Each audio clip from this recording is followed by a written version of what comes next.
In the meantime, when so many thousands of people had gathered together that they were trampling over one another, he began to say to his disciples first, beware of the leaven of the Pharisees, which is hypocrisy.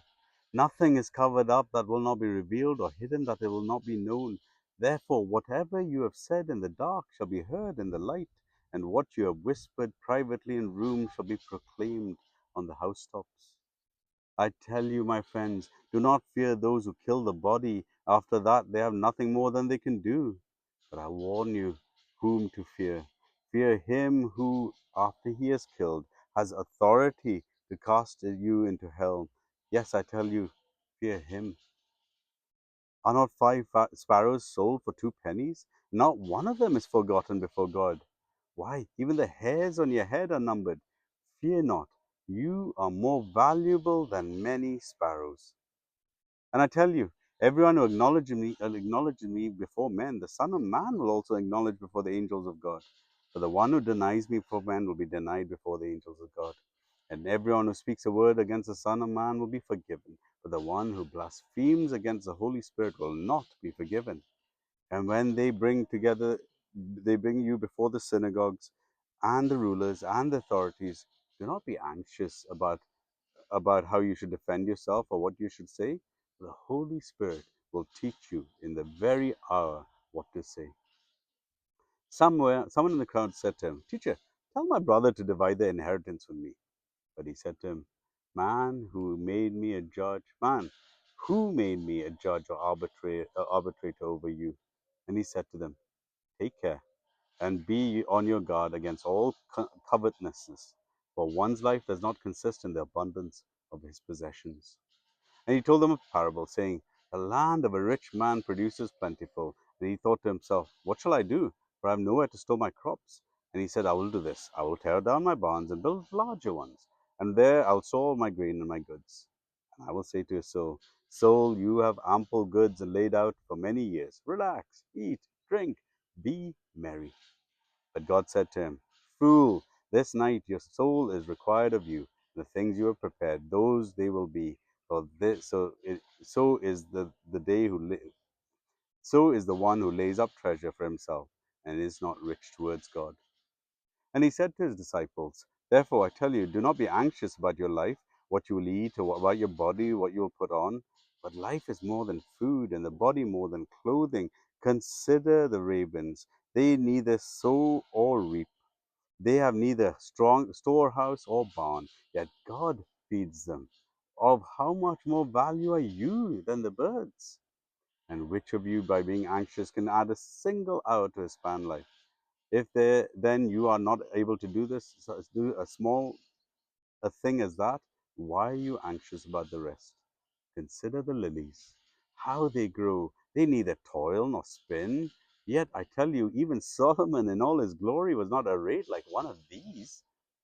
But if God so clothed the grass, which is alive in the field today, and tomorrow is thrown into the oven, how much more will he clothe you, O you of little faith? And do you not seek what you are able to eat and what you are to drink, or not be worried? For for all the nations of the world seek after these things, and your Father knows that you need them. Instead, seek his kingdom, and these things will be added to you. Fear not, little flock, for it is your Father's good pleasure to give you the kingdom. Sell your possessions and give to the needy. Provide yourselves with money bags. You do not need to grow old, with treasure in the heavens that does not fail, where no thief approaches and no moth destroys it. For there, where your treasure is, there your heart is also. Stay dressed for action and keep your lamps burning, and be like men who are waiting for their master to come home from the wedding feast, so that they may open the door to him at once when he comes and knocks. Blessed are those servants whom the master finds awake when he comes. Truly I say to you, he will dress himself for service and have them recline at table, and he will come and serve them. If he comes in the second watch or the third and finds them awake, blessed are those servants. But know this, that if the master of the house had known at what hour the thief was coming, he would have not left the house to be broken into. Also, you also must be ready, for the Son of Man is coming in an hour you do not expect. Peter said, Lord, are you telling this parable for us or for all? And the Lord said, who then is a faithful, wise manager, whom his master will set over his household to give them portion of food at the proper time? Blessed is that servant whom his master will find doing when he comes. Truly, I say to you, he will set them over all his possessions.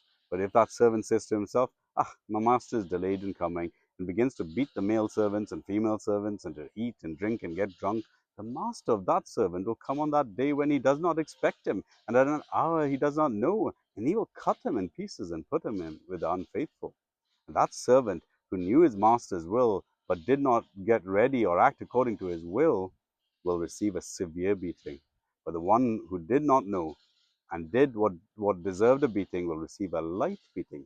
Everyone to whom much was given, of him will be required, and for him whom they entrusted much, they will demand more.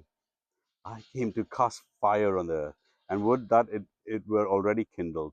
I have a baptism to be baptized with, and how great is my distress until it is accomplished. Do you think that I have come to give peace on earth? No, I tell you, but rather division. For from now on, in one house there will be five divided, three against two, and two against three. They will be divided, father against son, and son against father, mother against daughter, and daughter against mother, mother in law against her daughter in law, and daughter in law against mother in law. He also said to the crowds, when you see a cloud rising in the west, you say at once, a shower is coming. And so it happens. And when you see the south wind blowing, you said, there's a scorching heat. And it happens. You hypocrites, you know how to interpret the appearance of earth and sky, but why do you not know how to interpret the present time? And why do you not judge for yourself what is right?